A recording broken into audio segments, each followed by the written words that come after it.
Michael Patrick Shields.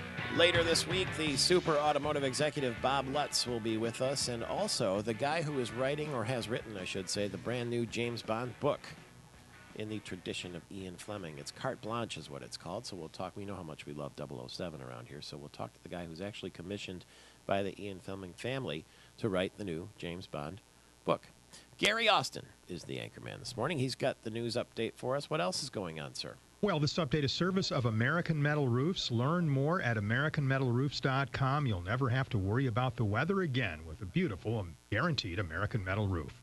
Well, there's no telling how this is going to work out, but to hear Governor Snyder and State Budget Director John Nixon tell it, those meetings with the bond rating credit agencies in New York went well yesterday. The governor detailed how the state has made progress getting a new, more cost-effective budget in place.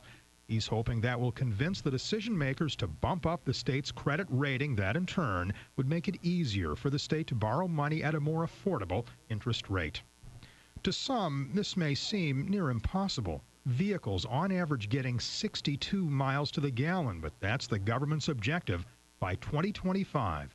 And the Center for Automotive Research in Ann Arbor has done a study on this and come to find out, according to this group, if that requirement is not modified, that would bump the cost of a vehicle up by 10 grand and cost quite a few in the auto industry their jobs. Bridge cards issued by the state, used by the less fortunate to buy things.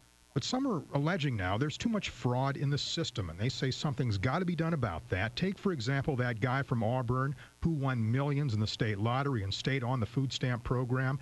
Well, some say there's simply too much waste and abuse. For one, we have state lawmaker Dave Agemus saying one problem is this: the federal government does not allow states to be able to tell those on the program what they can and cannot buy. One-time U of M football coach Rich Rodriguez, he's got a new job, hired by the CBS Sports Network. He'll be doing analysis and play-by-play. A terrible accident in Allegan County. A 9-year-old is dead. He was playing on one of those rope swings when it somehow got wrapped around his neck. And one-time Detroit Mayor Kwame Kilpatrick's book is due out in August, Surrendered: The Rise and Fall and Revelation of Kwame Kilpatrick, and there's some concern where the profits from sales of this book should end up. We have Wayne County Prosecutor Kim Worthy saying the money ought to go to a fund assigned to the city of Detroit.